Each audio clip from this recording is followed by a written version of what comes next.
e é lá na cadeia, lá na prisão, que alguém se lembra a Faraó que tem alguém na prisão que conhece os mistérios de Deus, que tem alguém que está em crise, que está na prisão, mas tem comunhão com Deus, tem alguém que tem intimidade com Deus, mesmo em tempo de crise, mesmo em tempo de dificuldade. Deus falara com Moisés, com José. A Bíblia diz que Faraó então manda chamar José para que se interprete aquele sonho. A Bíblia diz que quando José chega diante de Faraó, ele não traz a glória para si, ele não diz que tem o poder da revelação, ele não diz que tem o poder da visão, mas ele diz: tem um Deus do céu que conhece o futuro, e ele há de revelar o que significa o seu sonho, Faraó. A Bíblia diz que José então dá o significado do sonho a Faraó. Ele diz: Faraó, essas 7 vacas feias e magras, essas 7 espigas feias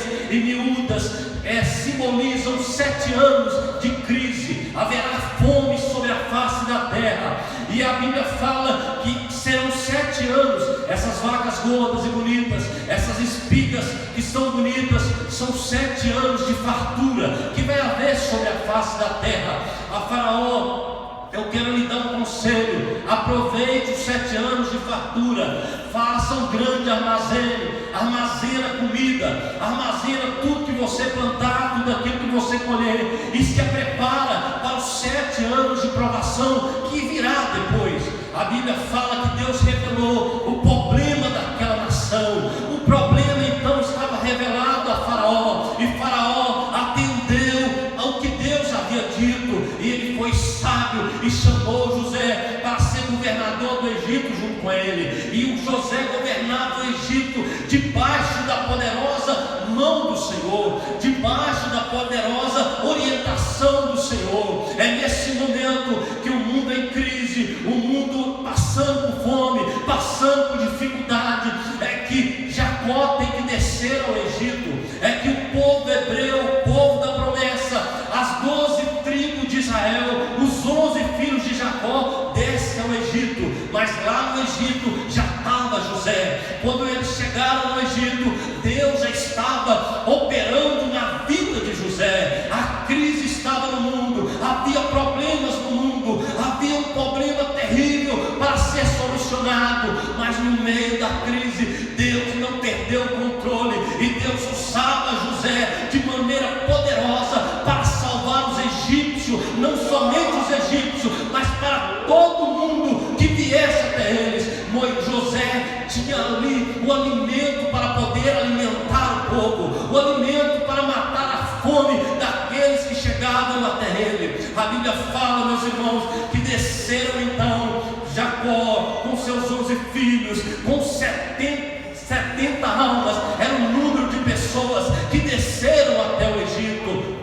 Infelizmente, na vida da gente há momentos de crise, há momentos de dificuldade, há momentos que nós passamos, que nós não perdemos a direção e não sabemos para onde ir, e o único caminho a seguir é descer para o Egito. Houve um tempo em que o pecado entrou nesse mundo, através de Adão e Eva. O pecado veio sobre todo o planeta. A Bíblia diz que o pecado veio sobre os animais, sobre as plantações. O pecado chegou em toda a humanidade, e é nesse momento que o mundo então entra em crise, a maior de todas as crises, que é a crise do pecado. Não há crise pior do que a crise do pecado, porque enfermidade Deus cura, aleluia. Crise de fome, a terra você planta e ela dá. Alguns agrônomos podem resolver o problema. Crise de enfermidade, pode ter a medicina com a sua tecnologia e resolve. Mas o pecado é somente o sangue de Jesus que pode nos libertar. É somente Jesus que pode nos purificar de todo pecado. É somente Jesus que pode nos libertar da escravidão e da opressão do inimigo. E por causa da dificuldade da humanidade, nós nos encontramos uma vez no Egito, uma vez no mundo, porque precisamos das coisas, de algumas coisas desse mundo. Nós precisamos trabalhar no meio de pessoas que são ímpias. Muitas das vezes estamos no meio de pessoas idólatras. Muitas das vezes estamos no pessoas promíscuas, onde só falam palavrão, onde só há maldição nos lábios. Muitas das vezes nós somos oprimidos neste mundo por causa do pecado. Não há lugar aonde o pecado ainda não tem chegado, não há trabalho aonde o pecado ainda não tem chegado. Basta olhar para os políticos das nossas nações, para os nossos líderes que estão se corrompendo cada vez mais, estão cheios de pecado, cheios de ganância, e oprimem a nação, e oprimem o povo, oprimem os mais pobres com as cargas pesadas de tributo, com os impostos que ficam pesados demais, até mesmo para nós que somos povo de Deus, até mesmo para nós que temos Deus como autor e consumador da nossa fé. Mas a Bíblia diz que eles estavam no Egito, mas eles cresciam cada vez mais, eles se multiplicavam cada vez mais. Estamos neste mundo, ainda não chegou a hora que o Senhor irá nos buscar, mas a palavra de Deus, ela tem que fazer efeito na sua vida. O povo de Deus tem que se multiplicar em meio à calamidade. Nós devemos multiplicar, nós temos que crescer, temos que aumentar as nossas tendas cada vez mais, porque quem está no controle de tudo ainda é Deus. Quem está no controle de tudo é Jesus de Nazaré. Não importa a crise a qual você está passando, não importa a perseguição a qual você tem tido nesse mundo, não importa a opressão, não importa as contas que você tem para pagar, não importa os tributos que você tem que pagar a esse governo que é pesado para nós, mas Deus está no controle de tudo. Ele está abençoando a igreja, Ele está levantando homens e mulheres para multiplicar, para aumentar o teu reino, para ganhar mais almas para o Senhor Jesus. Aleluia. Lamassúria Calabaias. 70 almas descem ao Egito. 70 nos faz lembrar, meus irmãos, dos 70 homens que logo depois Moisés escolhe e reparte do teu espírito para com eles. São 70 homens que são cheios do Espírito de Deus. E no momento em que o Espírito de Deus que havia na vida de Moisés é repartido com 70 profetas, a Bíblia vai dizer que 2 deles não estavam no local, 2 deles estavam fora do arraial.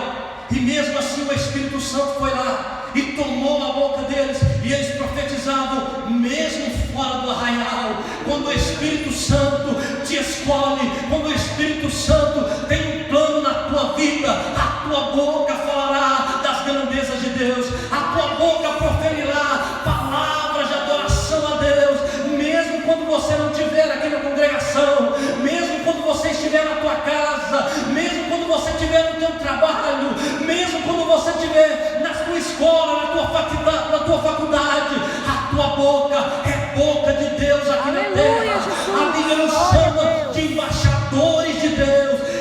Aleluia. O povo hebreu, eles não desceu no Egito somente para saciar as suas vontades, as suas necessidades. Eles não desceram ali somente para poder comer, para se vestir e para ter casa para morar. Eles desceram ali para testemunhar que eles tinham um Deus que estava acima de todos os deuses egípcios, que estava acima de toda mitologia, de todo mito, de todas as maldições, de todos os magos.